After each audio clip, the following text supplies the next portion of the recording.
North. Deshaun Watson got traded to the Cleveland Browns in a shock to all of us. I mean, nobody saw this coming. You know, last week, stories came out midweek that it came down to the Saints and the Falcons, and he was going to lean towards the Falcons because of that home connection, him from the area. But out of nowhere, the Cleveland Browns come out, give up 3 first-rounders, they give up 1/5, and they give up a 5-year, $230 million fully guaranteed Supermax NBA-style contract. And Deshaun Watson was like, where do I sign, right? So when I first saw this, man, I was really shocked, obviously. But as I started to digest it, I think he made the right move here, right? If we look at the offensive line alone in Cleveland, it's by far the best out of the options he had, right? And we had this conversation last week that I felt that Deshaun Watson was going to end up in Atlanta for all the wrong reasons, because clearly on the field, Atlanta's team sucked. It was just horrifically bad. They were in a complete rebuild now.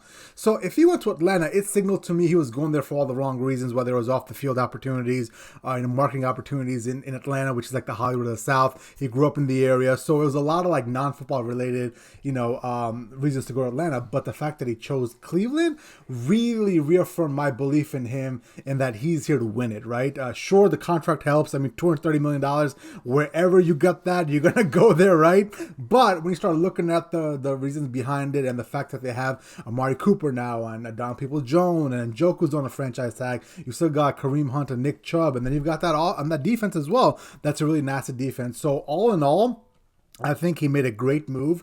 The odds alone, I mean, before Deshaun Watson got traded, it was Cincinnati win the AFC North, Baltimore second, and then Cleveland third.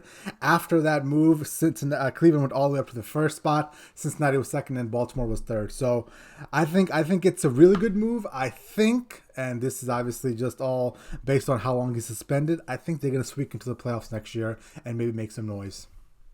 Yep. I don't mind the move either. It makes sense. Excuse me. Especially given, the acrimony that's come out recently between Stefanski and Baker Mayfield, and that's a whole different story for another day. But, on the surface, I honestly thought he was going to go to the Saints or to the Falcons, just given how the day prior the news came out that the Browns were told they're no longer in the running, but they kept at it. And Jay, like I read somewhere in NFL media and Benjamin Albright, he's a great follow on Twitter, on how the compensation that the Saints or the Falcons were going to send to Houston were about on par with what Cleveland was going to do.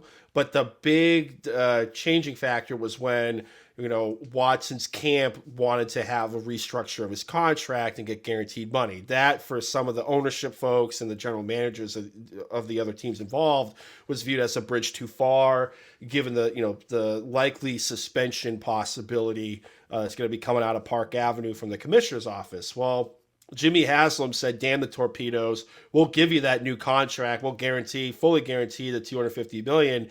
And Jay, correct me if I'm wrong, they restructured his base salary for this season, so it's about $1 million. So whatever game he misses, it's like $55,555. Is that correct? Correct. So his base salary is going to be $1 million this year. Most of his money, which is going to be in the tune of $40+ million this year, is going to be a signing bonus. So it's going to be paid to him upfront cash before the season even starts.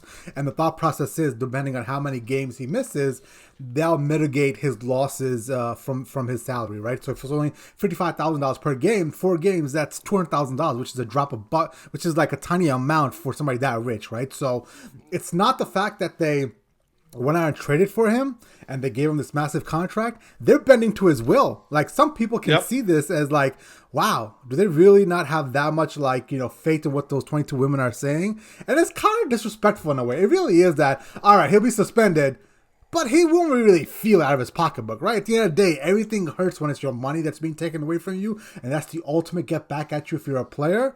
And the Cleveland Browns were like, yeah, listen, we'll do a solid here. $55,000 per game. That's fine. Yep, exactly. On paper, I'm gonna go out and guess. I mean, I've said it prior that I think the NFL does not want to be in the suspension for civil cases business, but just given the mountain of allegations, you keep saying I'm gonna that, guess and I get it. I get it, but like they did that with with Big Ben. They did it with Antonio Brown, right? So why would they do it? Why would they do it here? I think I think you could potentially, winning cures all, right? You win games, people forget shit. I mean, you can look at Ray Lewis. He was an alleged, accomplice to murder, allegedly, of course. He dropped the dime and turned state witness, and he never saw a day in jail. Snitch. But like with that being said, Jay, like look at Big Ben, right? Like he got suspended. Now, granted, that was a air quote different time in the NFL where Roger Goodell was the big bad sheriff and would suspend people at will because of the language in the CBA and whatnot. We saw that with Zeke as well too. But I just think when you get into the waters of the civil suits and suspending because of that. I mean, we saw that with like Tyreek Hill. There was no criminal investigation. I believe there was like a potential of a civil suit. That didn't happen. He didn't get suspended during the regular season. I just don't think the NFL wants to start setting that type of precedent moving forward, as messed up as that sounds. I think ultimately Watson's going to settle the cases at this point. I think it's really coming down to, are all 22 of these, plaintiffs in the civil suit, are they going to agree to have a non-disclosure agreement where they can't talk about this? And neither can Watson. So it's going to be behind closed doors. Nobody's going to know what actually ever happened. I believe that's what happened with Antonio Brown in his last two civil suits, if I recall correctly. But if a suspension is going to come down, and by all likelihood it is, I think it's going to be in the realm of 4 to 6 games. I don't think it's going to be beyond 6 games, unless he starts gambling in the NFL. Then he might be out for a whole season, a la Calvin Ridley. But I think it's going to be 6 games.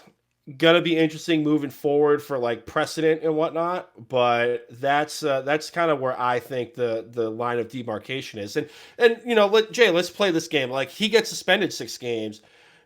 Jacoby Brissett's going to be the backup because they signed Jacoby in free agency, and the full expectation is Baker Mayfield is going to be jettisoned somewhere. I don't know. I get the odds and I get the bump of Deshaun Watson, but I mean, you're going to be out 6 games. I don't even think you can practice at that point if you're suspended. I still like the Cincinnati Bengals to win that division. If I had money right now, I put money on the Bengals to win that division. Oh yeah, I'm not going against Joe Burrow. You know this. I mean, come on, man. Ohio kid. I love the guy. He's one of my favorite quarterbacks in the NFL. I am not going against him. But let's get back to the Browns.